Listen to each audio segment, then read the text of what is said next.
Alex, can you talk about the Red Sox attack tonight? Put some good at-bats, a lot of good at-bats together. From the first at-bat, and we put pressure on them. That's what we do. We stay off the edges of the strike zone. We attack pitches in the middle of the zone, and we did an outstanding job offensively. Pete. Alex, you told us before the game you thought it was going to play out like this with the matchups and pinch hitters and everything. Is that, for a manager, a fun game necessarily to play it that way? Or?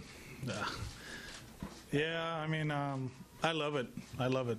It's a challenge. They're going to mix and match. They're going to pinch hit. They're going to bring their relievers, and you have to, you know, and you know how I say I hate managing the other team, but actually you have to manage them and see who they have and where they're going to come in, and when it's going to be the point that, you know, the matchup is going to benefit us. And in that inning, I think, you know, we had a few matchups that we felt comfortable with. You know, Benny gets on. We got Mitch against Baez, and then we had Nooney against Wood. That's something that we talk about it today. You know, when he came in, probably he was a little bit disappointed that he didn't start because he's been starting against every lefty. But we felt that Rafi was going to hang in there with Kershaw, and we're going to having him on the bench, it was going to pay off. You know, you got to keep a righty.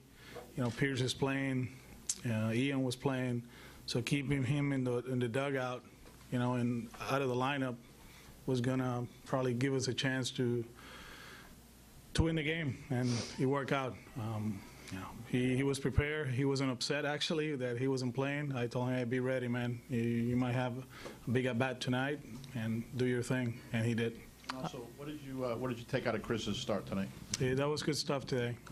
They did a good job taking pitches and fouling up pitches, but stuff-wise, probably the best in the postseason, and he feels really good. You know, no problems with the belly button, so that's a plus. So he'll be okay for his next one. First row on your left, Alice. Just a couple questions about your bullpen. Joe Kelly, could he have gone another inning? Were you considering that? Was there any consideration about future games and having to kind of keep that in mind? And also, can you just go through like the 7th and 8th inning and just the decisions you made? Do I have to?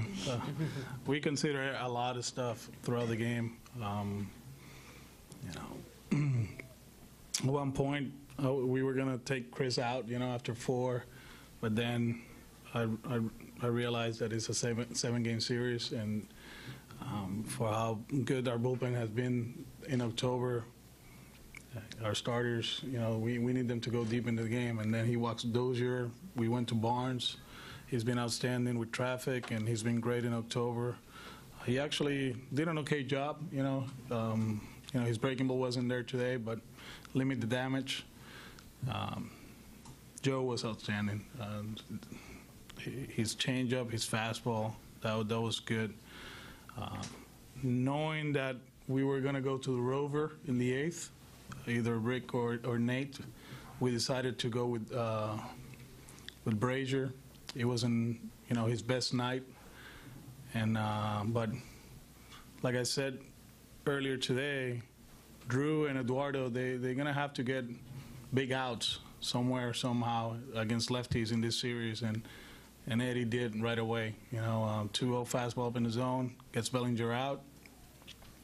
We had on, and we had it, you know, the rest of the game. But I think having Nate and Rick available, it gives us a chance to be more aggressive during the game earlier. You know, they've been amazing in that role, and the fact that they're able to bounce back and give us a quality start. That's what matters. And but today was a whole team effort. That was cool to see. A lot of guys that you know, they struggled towards the end of the season, and they did an outstanding job tonight. That was a very team-oriented win. Right in front of here, Buck. Alex, obviously the Nunez home run gave you guys a big cushion tonight, but thinking beyond that, you saw what happened to him last year and the other bench. Just what are your thoughts on what he did for you tonight versus the way his season ended last year? No, I mean, obviously, as a baseball man, that was sad to see last year. You know, it's a guy that he changed the complex of the Red Sox when he got traded for San Francisco. He carried this offense and put this team in a different dimension. And you know, he got hurt and, you know, only one pitch in the playoffs, and he was out of it. Tough off season for him, and you know, we got lucky, you know, that we you know, like, he was out there late in the off season, and we were able to sign him, and he's been great. He wasn't 100% throughout the season. He struggled defensively, we know that, at second, but he always had a positive attitude, and he's one of the leaders in the clubhouse. And for him to show up today and put a big swing, that's his first World Series swing, is very gratifying to see him do that. Just a quick follow-up. Were you planning for a season without him when you were named manager at one point? This season? Yeah. I mean, we saw him late. So, we had options and all that, but we knew he was a good player. We knew that offensively he can do all the things. Although his running game this year is not the usual, but offensively, when he's right, he can backspin the ball and he can drive the ball, and he's been right for a while now. Mike right here. Alex, what is it about Benny that allows him to go in against Clayton Kershaw, 3 singles, keep doing what he did, you know, all season long on a big stage like this? And a quick follow, the top of the order was very productive. Yeah, I mean, we're still waiting for those 3 guys to get hot all together. Betts, Benintendi, and Martinez. I think throughout the season, they haven't been hot at the same time, and this is a good time for that to happen. Benny put a good at bat, stay on it, you know, pull the ball with men at second, and gets the RBI. Was able to stay with pitches. He got lucky too, twice probably, but he's a good hitter. He knows. He hangs in there with lefties. I know the numbers doesn't back that up, but we do feel that he's a good hitter against them. When he's using the whole field, he becomes very dangerous. And I know he hasn't driven the ball in a while. He hasn't hit homers in a while, but I like that guy tonight, you know, just to hit the ball all over the place, put pressure on the defense and running the bases and playing good defense. 2-3 more for Alex. Rich? Oh, okay.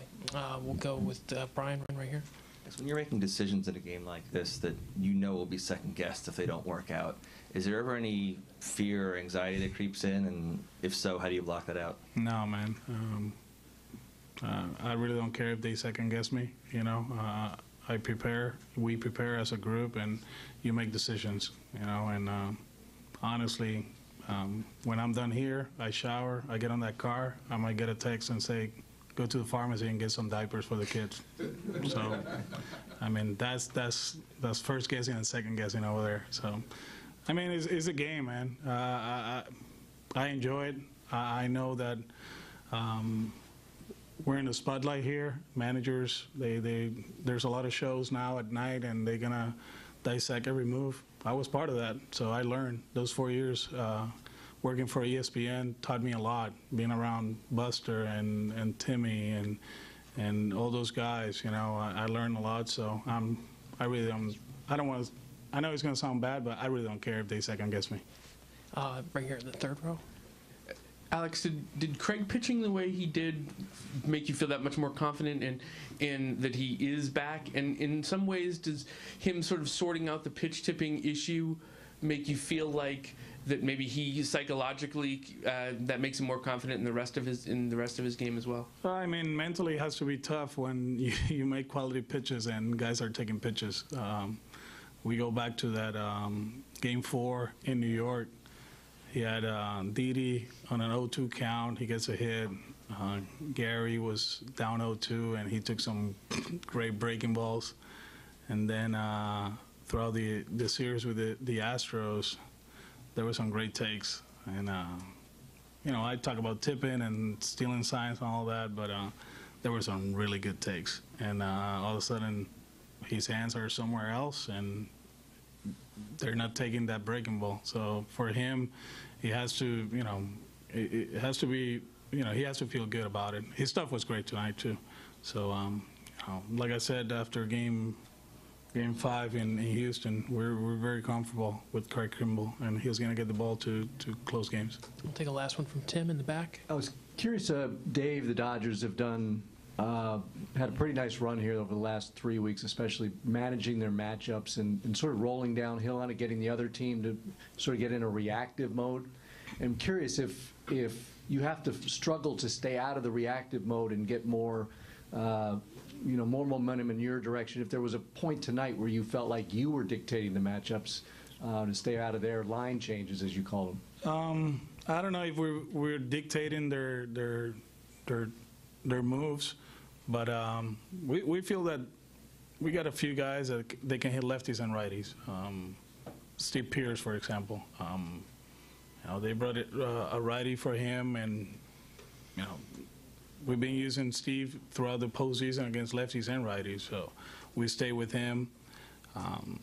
We feel like Rafi can hit lefties and righties, so I know they're going to go to that. They trust their bullpen and their matchups, but we trust our guys too. And you just have to be patient. You have to be patient. It's tough to manage against them. I saw it last year. It's a grind, but when you have talent like we do, and we have guys that they can hit lefties or righties, you feel comfortable. You feel comfortable with any matchup, and they prove it tonight.